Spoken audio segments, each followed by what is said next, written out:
For over a century, Queen Victoria's reign has been remembered for its grandeur, its imperial dominance, and its unmatched influence over the Western world. But beneath the opulence and portraits, one theory has refused to vanish: the idea that Victoria, the longest reigning monarch of her time, had a secret heir, a child erased from history. Could it be possible that the most powerful woman in 19th century Europe carried a scandal so deep it was buried by royal decree? Today, we unravel one of the most controversial theories in royal history: the hidden bloodline of Queen Victoria. In the grand tapestry of British royalty, Queen Victoria is often remembered as a symbol of stability, a monarch who ruled for over 6 decades and lent her name to an entire era. But before the grandeur of empire, before the portraits and public reverence, Victoria was a teenager. A girl thrust into a cage of velvet and iron, groomed for the throne, yet carefully shielded from the outside world. Her childhood was anything but ordinary. From the moment she could walk, Victoria lived under a rigid, isolated system crafted by her mother, the Duchess of Kent, and her ambitious advisor, Sir John Conroy. It was called the Kensington system, a set of strict, manipulative rules that governed every aspect of her life. She was never allowed to sleep alone, was constantly watched, and had virtually no contact with other children or extended family. Even her reading, walking, and meal times were scheduled down to the minute. The goal was clear: to control her, mold her, and ensure that her loyalty would remain with her mother and, more importantly, with Conroy, who sought to gain power through influence over the future queen. But isolation breeds its own consequences. Rumors swirled within court circles of strange behavior, extended illnesses, and secret visits. Conroy, nearly 30 years her senior, had near unfettered access to the young Victoria, often escorting her alone or advising her behind closed doors. The boundaries between guardian, manipulator, and companion began to blur. Between the years 1835 and 1837, the critical period just before her ascension to the throne, there are notable gaps in Victoria's personal diaries. Pages that once held detailed, almost obsessive records of her daily life suddenly become vague or go entirely missing. Her correspondence with her mother, once constant, becomes scarce. Official documents describe her during this time as suffering from persistent illness or nervous exhaustion, a condition that kept her from public appearances for weeks at a time. Historians have long debated the nature of these absences. Some see them as the result of mental strain or illness. Others whisper of something far more scandalous, a secret that, if true, would shake the foundations of Britain's most iconic royal legacy. Could Victoria, long before her royal marriage and children, have given birth to a child in complete secrecy? Between 1835 and 1837, the final 2 years before Victoria's ascension to the throne, her life enters a peculiar fog. Up until that point, her journals were detailed, almost obsessively maintained. She wrote of her meals, her emotions, her thoughts about family members, even mundane conversations were recorded. But then, without warning, the entries become brief, detached.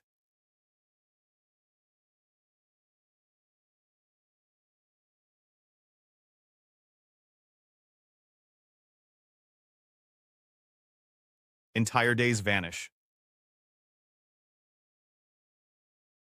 And some sections are missing altogether, torn out, redacted, or locked away.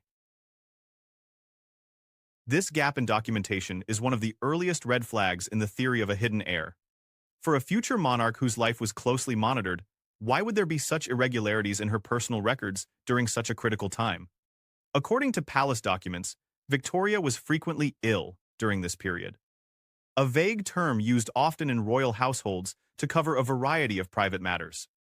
She withdrew from public appearances, declined meetings, and avoided even formal family gatherings.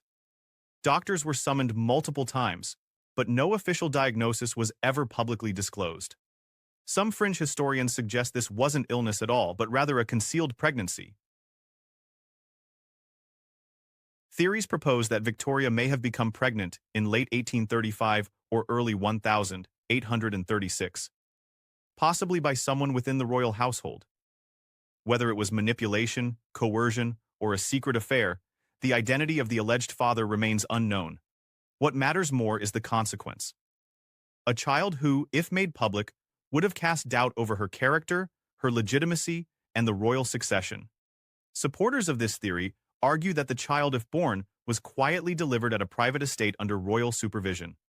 The infant would have been swiftly removed, adopted by a loyal aristocratic family, and erased from all formal record. Not through violence or cruelty, but through royal necessity. A scandal of this magnitude, on the eve of Victoria becoming queen, would have shattered the fragile credibility of the monarchy. No birth certificate,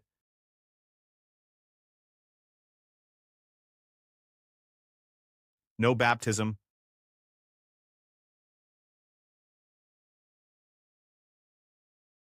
no diary mention, only silence and the sudden shift in tone from a once vibrant journal. Was it illness, exhaustion, or a cover-up so thorough that the truth still trembles beneath a century of royal silence?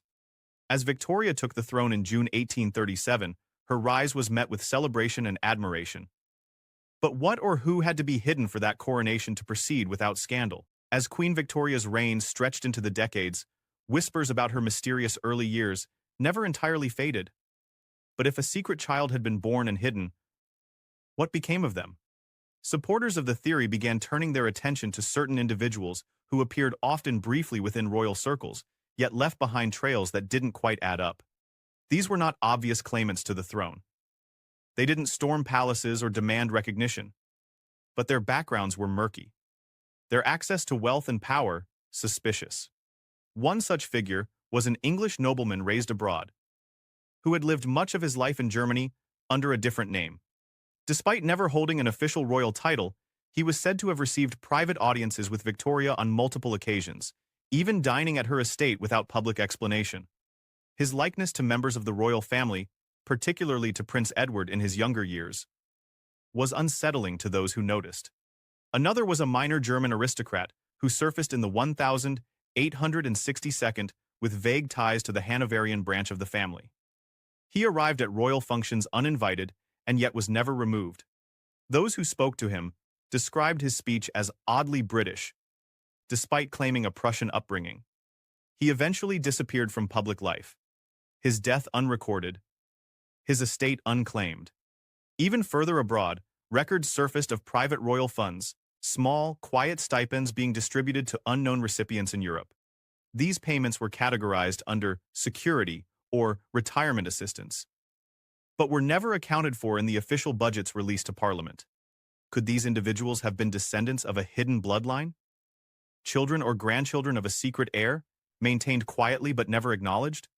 Or were they simply coincidences, eccentric nobility with colorful stories, folded into the fabric of history by mistake? The royal family, of course, has never commented on these cases. Any mention of Victoria's early life beyond what's officially recorded is swiftly dismissed by palace historians. But the shadows surrounding these names, the lookalikes, the hidden funds, the vanishing nobles refuse to settle. They hang like a specter, just beyond the reach of verified truth. And then there's the matter of the records not missing, but sealed. What secrets were locked away by royal decree? And who, even today, has the key? For most, the idea of a hidden royal heir is romantic speculation, the stuff of novels and tabloid intrigue.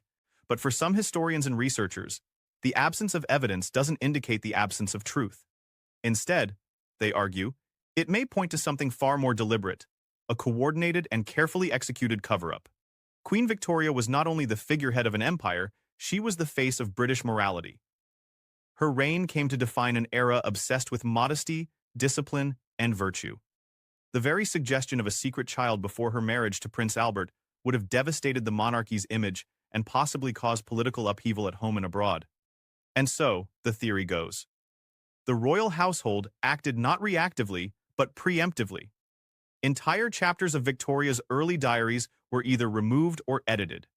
In fact, her youngest daughter, Princess Beatrice, was later instructed to copy and redact much of Victoria's personal writings, often cutting out full paragraphs deemed unsuitable.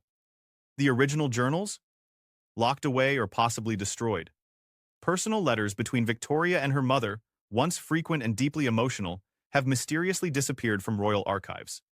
Palace physicians during Victoria's early adulthood, particularly those on staff in the 1832nd, left behind no memoirs, no case notes, and no public records. One of her personal doctors left royal service without explanation and never practiced again.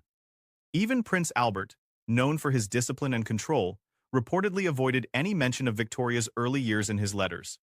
Friends and confidants who once worked closely with the young princess were quietly retired, their names vanishing from royal documents by the 1842nd. Most telling of all, however, may be the sealed archives. Dozens of boxes labeled Personal Correspondence 1832nd remain under lock in the royal archives at Windsor. Historians have petitioned for access, all denied. No reason given. Their contents? Unknown. Their existence? Carefully documented, but unreachable. What would be so damaging, even 2 centuries later, that it still cannot be open to the public? Why is Victoria's youth a period of just 2 years more protected than even wartime secrets? What truth lies beneath those seals? A forgotten scandal? A silenced heir? Or something far more enduring, a royal decision to erase blood from the crown itself? The monarchy had everything to lose. And perhaps, that's exactly why no one was ever meant to know. As the centuries turned and science advanced, the grip of secrecy began to loosen, not through leaked documents or forgotten memoirs, but through something far more objective: DNA. In recent years, genetic testing has revolutionized the way we understand lineage. Thousands of people across Europe and North America have submitted samples to ancestry databases, searching for roots, heritage, and forgotten branches of family trees. And in that growing sea of information, patterns began to emerge. Patterns some researchers found difficult to explain.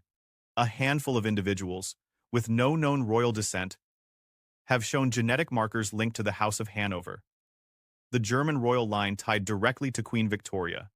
Others have been traced to distant cousins of the British crown, without any official paper trail connecting them.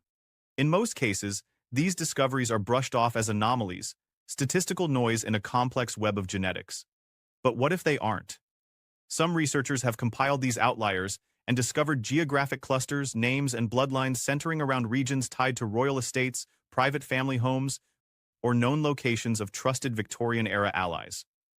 One particular family in southern Germany has, for generations, passed down a story of a royal child raised among them, a tale dismissed as local folklore, until DNA testing revealed a suspicious proximity to the Hanoverian line.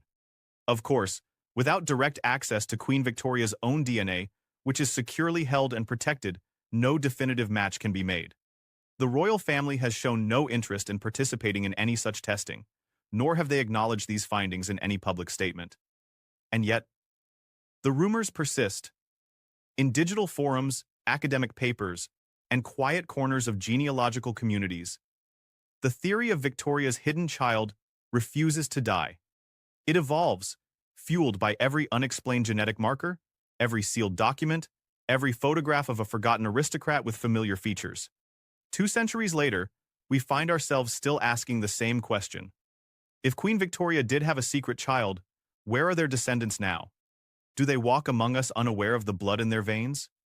Or have they known all along and chosen silence over scandal? Because sometimes the most powerful truths aren't the ones that were lost. They're the ones that were never meant to be found. If Queen Victoria did have a secret child, what became of them? Did they live in obscurity, haunted by a legacy they never claimed? Or were they part of a quiet, hidden effort to protect the crown from within?